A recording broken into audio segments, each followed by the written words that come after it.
अब जैसे ही मंथन आरंभ हुआ तो कामधेनु गाय निकला। कामधेनु गाय निकला तो किसने लिया, बोलो ना, किसने लिया?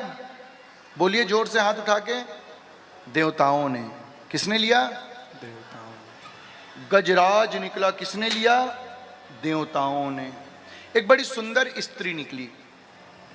अब वो जैसे ही स्त्री सुंदर निकली तो चारों तरफ हल्ला मच गया कि हम शादी करेंगे, हम ब्याह करेंगे। इतनी सुंदर थी वो। तो वो देवी कहने लगी एक एक और खड़े हो जाओ, एक तरफ राक्षस एक तरफ देवता। वो कहने लगी कि मैं बारी बारी से आऊंगी, मेरे हाथ में वरमाला है और जिसे मैं पसंद करूंगी उसे वरमाला पहनाऊंगी। देवता राक्षस खड़े हो गए। मैया बीच से गुजरती है, सबका सिर ऊंचा, सीना फुला हुआ। पहले राक्षसों के पास जाती है, लौट आती है, देवताओं के पास जाती है। आगे जाते जाते जैसे ही मैया निकलती सबका सिर नीचा हो जाता, सीना चिपट जाता। एक पुरुष उस बीच में बैठा था जिसका सिर नीचे था और सीना एकदम झुका हुआ था। मैया जाती है, वरमाला पहनाती है। जैसे ही मैया वरमाला पहनाती है उसने सिर ऊपर किया और चारों ओर देखा। बोलिए विष्णु भगवान की। और जैसे ही मैया ने पहनाया वो लक्ष्मी है। मानो मेरे परमात्मा इशारा करते हैं कि तब तक जब तक आपके जीवन में धन ना हो, दौलत ना हो, तो इधर उधर ताक झांक ना करे। भैया अपने आप को छोटा मत समझे और मांगे मत किसी से। मांगना है तो मेरे परमात्मा से मांगे, किसी पड़ोसी से ना मांगे। और याद रखना, यदि धन आ जाए तो भैया कंबल ओढ़ के घी मत पीजिए। यदि धन आ गया तो सिर उठाइए। देखिए कहीं पड़ोसी की बिटिया पढ़ाई इस कारण तो नहीं कर पा रही कि पैसा नहीं।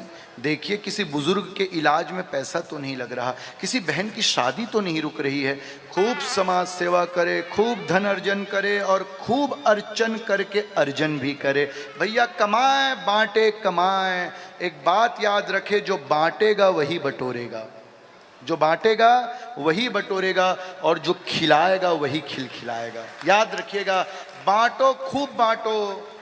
दान करने से धन कभी नहीं घटता। आज तक हमने नहीं सुना कि दानी भिखारी बन गया।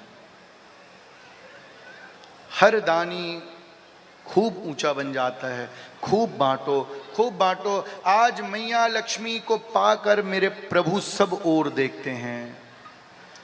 उस मंथन से शराब निकला, वारुणी। क्या निकला?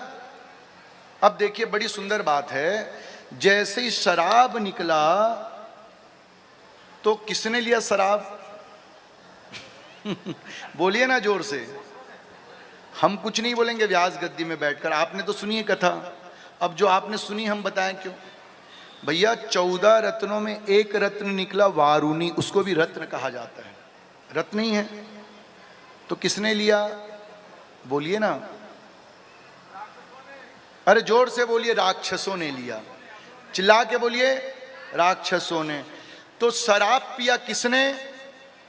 शराब पिया किसने? मुंह बंद क्यों हुआ? जोर से चिल्लाइए, यहां से गूंज उठ जाए। कैमरामैन सबको दिखाइए। आज हम कुछ नहीं बोलेंगे, ये बोलेंगे। देखिए समुद्र मंथन में शराब निकला और पिया किसने?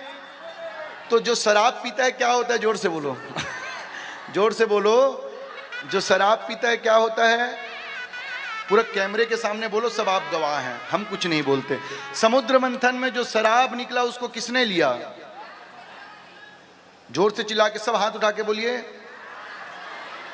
तो शराब पीता है कौन होता है?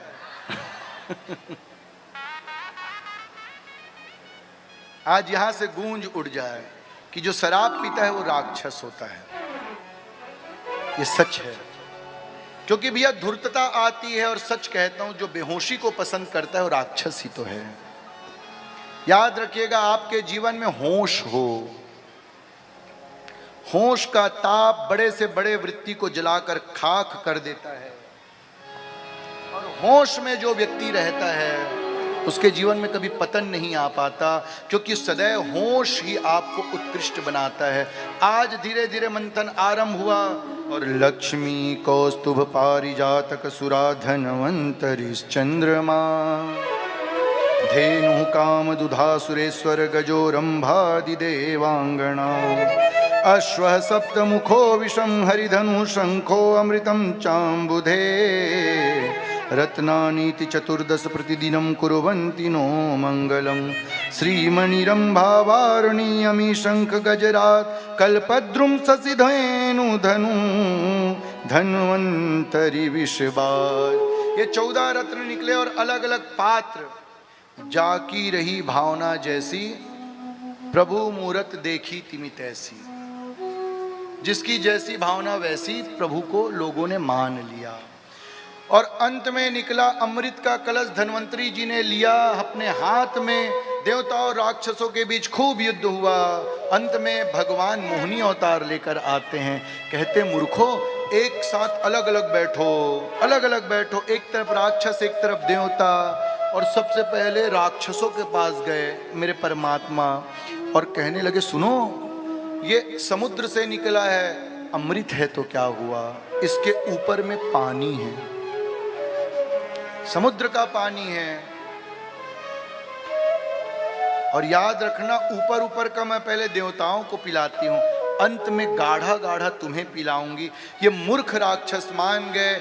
याद रखिएगा, आज जितनी संख्या है कल उतनी नहीं थी। क्योंकि कभी कभी ऐसे ही हम हो जाते हैं कि भागवत के प्रथम द्वितीय तृतीय दिवस में तो खारा खारा है, खारा खारा, पनियर पनियर, और उस पनियर के चक्कर में हम गाढ़ा भी नहीं पा पाते। ये राक्षस कहने लगे, ठीक है देवी, जाके पानी पानी देवताओं को पिलाओ। और पानी पानी के चक्कर में सारा अमृत देवता पी गए। राहु को पता चल गया, सूर्य और चंद्र के बीच जाकर बैठ गया। परमात्मा ने अमृत पिलाया, बाद में सिर काट दिया। परीक्षित कहते हैं, ये कथा में समझ नहीं आई। वो भगवान है तो जाने क्यों नहीं, और जाने तो पिलाया क्यों, और पिलाया तो मारा क्यों। तो परमात्मा कहते हैं, भैया अमृत बंटता है तो सबको पिलाया जाता है। कोई स्वार्थ लेकर भी आएगा तो पिलाया जाएगा। याद रखना, मैं किसी को नहीं मारता। यदि मुंह में तंबाकू होगा तो आपको ही अमृत कड़वा लगेगा। राहु के मुंह में तंबाकू था, रोग था। और मानस रोग है, जिसको मन का रोग है उसका पतन स्वयं हो जाता है। आज राहु कट गया, 2 भागों में बट गया, राहु केतु बन गया। याद रखिएगा, अमृत पीना है और उसमें स्वार्थ रखेंगे, कामना रखेंगे, लोभ रखेंगे तो ये अमृत भी जहर बन जाएगा। आज कल्याण करते हैं परमात्मा, खूब युद्ध होता है देवताओं और राक्षसों के बीच। अंत में राक्षसों को मार दिया जाता है, राजा बलि का भी वध कर दिया जाता है। लेकिन बलि ने गुरु की शरण ली। जिसने गुरु की शरण ली उसका कोई बाल बाका नहीं कर सकता। आज शुक्राचार्य का शरण लिया। बोलिए सद्गुरुदेव महाराज की, सद्गुरुदेव की शरण ली, इसलिए गुरु बनाएं और गुरु के सन्निधि में रहें। जो गुरु के सन्निधि में रहता है सदैव उसका जय जयकार होता है।